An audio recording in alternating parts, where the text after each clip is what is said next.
Feldenkrais practitioner. And in today's video, I'm going to teach you how to lift a heavy object without straining or hurting your back. I'm pretty sure that you know that you're supposed to lift with your legs, not with your back.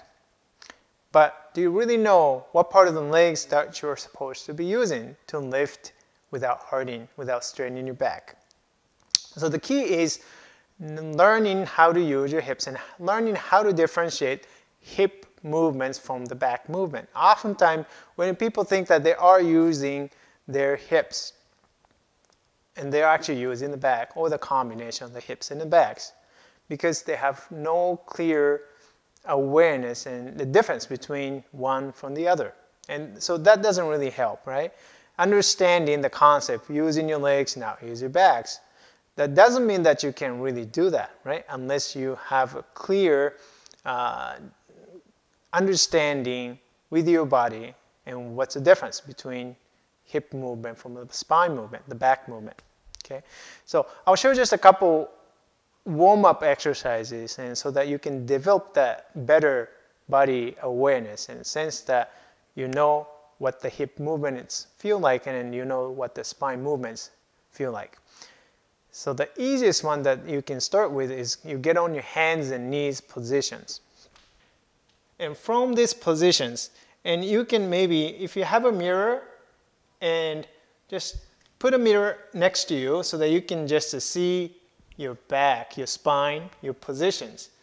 And trying to start with your spine relatively straight. And from there, you begin to rock your hips backwards towards the heels. And as you do that, if you pay attention how you bring your hips back towards the heels, and oftentimes what happens and what people tend to do is that they round their back, oftentimes, right? So, is that how you move in your space right now? Can you feel that? So basically, this movement it's the same as bending down and to lift something, right? And to pick up something, to grab an object, and then getting ready to lift. So getting into that positions, if you don't really know whether you're actually moving from the hips or using your back to do that, you're already setting up yourself to use your back as opposed to using your hips and maximizing the use of the hips. So for the purpose of learning how to differentiate the hip movement from the back or the spine movement, and can you try to keep your spine from moving, from rounding, okay? So keep it straight, and then move your hips back towards the heels, and then come back. Does that feel different? When you keep your spine from moving, and that means that all the movements coming from your hips, right? And previously, maybe this is how you're moving. You're rounding yourself, rounding through the spine as you're moving the hips backwards. And that's not entirely the movement of the hips. So that's one part. Okay. Once you have a better awareness of that hip movements and know the difference between the hip movements from the back movements, and that's the first step. And now, once you can do that, okay, coming over here, heels, okay, your hips on the heels. If that's too hard, you don't have to, you go as far as you can. And from there, walk your hands towards your knees, okay, and slowly bring yourself up to the kneeling. So you're going to stand on your knees to do that. So when you do that, and again, and pay attention how you transition from these positions to these positions. How do you move?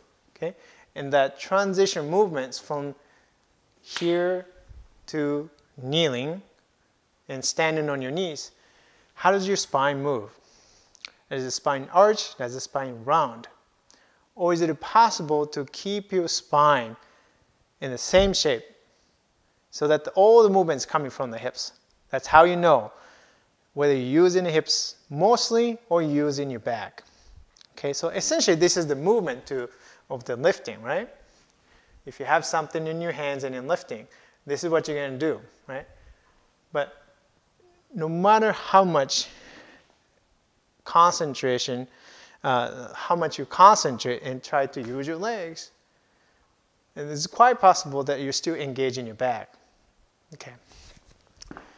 So practice first without arching or rounding your back, being able to rock yourself, move your hips back. And then from there, practice from sitting to kneeling without changing the shape of your spine. All right, so now from here, you can introduce some weights, something in front.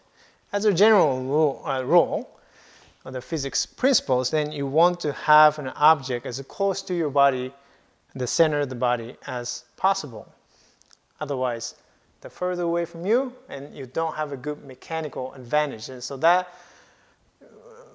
by default, that you're going to have to use your back muscles a lot more. So be sure if you're going to lift something, especially something heavy, you're going to bring the weight and object as close to you as possible, or you're going to be as close to the object as you can. So that said, it's not very heavy, but the rice container weighs about maybe 5 pounds, not that heavy, but I'm going to use it as a demonstration. So practice here, get pretty close. Hold on to this, okay? All right, so I'm watching my spine so that I'm using my hips.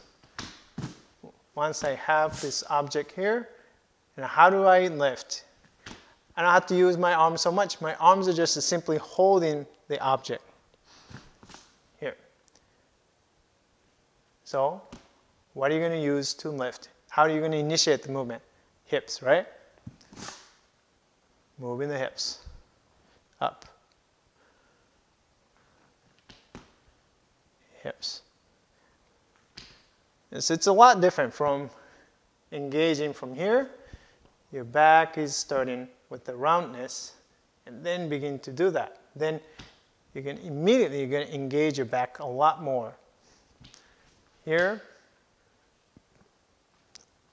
I'm mostly driving the movement from my hips. It's a lot different.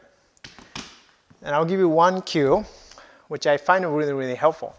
When you lift something, okay, so this is just a practicing from the kneeling, okay, of course, you're going to do something, you're going to be doing from a squatted position also. So we're just going to start with this one first, just so that you can practice. If the kneeling is too hard for you, then you don't have to really do this way, but just as a way to practice and learning to use your hips and maximize the hip, power of the hips, so you don't use your back. This is nice practice. So anyways, the one cue from here is once you hold onto the object, okay, so feel just for a second and bring your attention to the knees, okay, so how the knees contact the ground. And from here, you're going to think about pressing your knees down into the floor. And that's going to help you actually to lift you up. And that's going to help you engage your hips. So pushing the knees down and come up in here. So it's really, if you watch me moving, my spine's, the position, the shape is staying relatively the same. Okay? Of course, the angle changes from tilted to upright. But if you look at the shape of the spine, it's staying pretty much the same. So watch my hips, how my hips are moving. From here and then up, down and then up. That's all the hips. So same thing, squatted positions. Okay, I hold onto the object, I come underneath. Again, if it is too far in front of me, I'm not in a good position to lift something heavy. So I want to make sure that I have this one as close to my center as possible. Once I grab a hold of this one, okay, so now instead of the knees on the ground, I have my feet on the ground. So one cue that it's going to help you is press your feet down into the ground and to bring yourself up. Again, it's all coming from the hips, okay? So the back, you don't really change anything with your back. So hold everything still and then press your feet down into the ground and then move the hips. Move through the hips. Right here, and it up. There I have it. Sending it down. Hold it close.